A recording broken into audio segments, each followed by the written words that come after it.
ہمارے سامنے روزانہ کچھ مسائل آ رہے ہیں۔ کل میں نے آپ لوگوں کو مسئلہ سمجھایا تھا کہ اس وائرس میں جن لوگوں کا انتقال ہو جاتا ہے تو ان کے انتقال کے بعد سلسلہ وار ایک تو ان کے غسل کا مسئلہ آتا ہے۔ غسل کا مسئلہ تو کل آپ لوگوں کو سمجھا دیا تھا۔ غسل کے بعد مرحلہ آتا ہے کفن کا، کفن پہنانے کا۔ کفن پہنانے کا جو مسنون طریقہ ہے وہ تو سب کو پتہ ہے کہ مردوں کے لیے 3 کپڑے ہوتے ہیں، عورتوں کے لیے 5 کپڑے ہوتے ہیں۔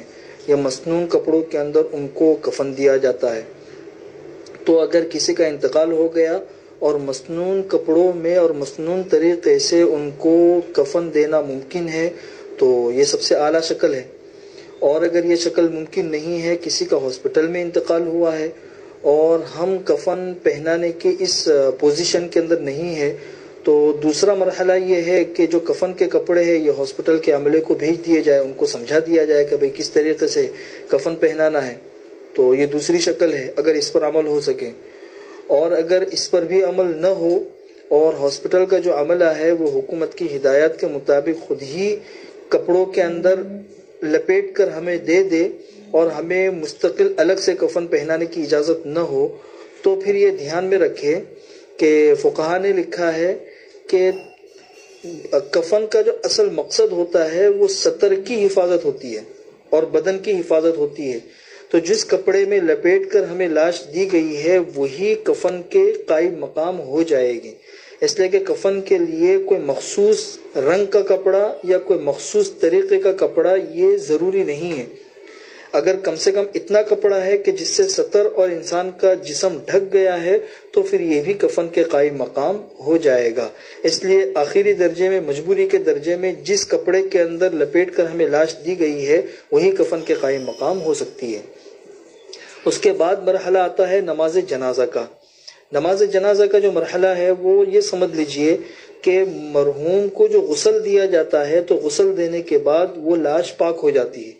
پاک ہونے کے بعد اب اس کے اوپر نماز جنازہ پڑھنا درست ہو جاتا ہے۔ بہت سی مرتبہ ایسا بھی ہو رہا ہے کہ جیسے غسل دینے کے جو 4 طریقے کل بتائے تھے ان میں سے کسی طریقے پر بھی عمل کرنا ممکن نہیں ہے۔ مسح علی الجبیرہ جو آخری 4تھا طریقہ کل میں نے بتایا تھا اس پر بھی عمل کرنا ممکن نہیں ہے۔ تابوت میں لپیٹ کر لاش دے دی گئی ہے تو اب اس کو ہم نے غسل دیا ہی نہیں ہے۔ جب غسل دیا نہیں ہے تو پھر اس پر نماز جنازہ کس طریقے سے پڑھی جائے گی؟ اس لیے کہ نماز جنازہ تو پڑھی جاتی ہے غسل کے بعد جب مرحوم پاک ہو جائے۔ تو اس کے لیے دھیان میں رکھیے کہ فقہائے شوافع کے نزدیک اگر کسی کو غسل نہیں دیا گیا کسی مجبوری کی وجہ سے پھر بھی اس پر نماز جنازہ پڑھنا درست ہوتا ہے۔ تو یہ مجبوری کا درجہ ہے، اس میں دوسرے کے مذہب پر عمل کرنا درست ہے، اور اگر ایسی کوئی لاش آئی ہے تو اس کے اوپر نماز جنازہ پڑھنا درست ہو جائے گا۔ نماز جنازہ پڑھنے کے اندر ایک بات یہ دھیان میں رکھے کہ نماز جنازہ میں کوئی خاص تعداد ضروری نہیں ہے۔ آج کل جو حکومت کی ہدایات ہے کہ زیادہ بھیڑ جمع نہ ہو، زیادہ لوگ جمع نہ ہو، اور نماز جنازہ میں بھی کم سے کم 5-6 لوگ ہو، 10 سے زیادہ نہ ہو، تو ان احتیاطی تدابیر پر ہمیں عمل کرنا چاہیے۔ بلکہ فتاوی ہندیہ میں تو یہاں تک لکھا ہوا ہے کہ نماز جنازہ میں جماعت بھی شرط نہیں ہے۔ اگر جنازہ رکھا ہوا ہے اور ایک انسان نے اگر نماز جنازہ پڑھ لی تو بھی نماز جنازہ درست ہو جاتی ہے، جماعت بھی شرط نہیں ہے۔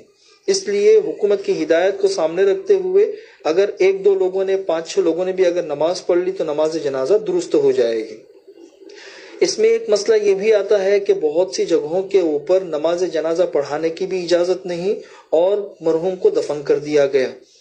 تو یہ دوسرا مرحلہ ہے، اس میں ہم یہ کر سکتے ہیں کہ اس کی قبر کے اوپر ہم نماز پڑھ سکتے ہیں۔ حضور اکرم صلی اللہ علیہ وسلم کے زمانے میں ایک عورت تھی جو مسجد نبوی کے اندر کام کرتی تھی، جھاڑو صفائی وغیرہ۔ اس کا انتقال ہو گیا، لوگوں نے اس کو دفن کر دیا۔ دفن کرنے کے بعد اس کی قبر پر حضور اکرم صلی اللہ علیہ وسلم نے جنازے کی نماز پڑھی ہے۔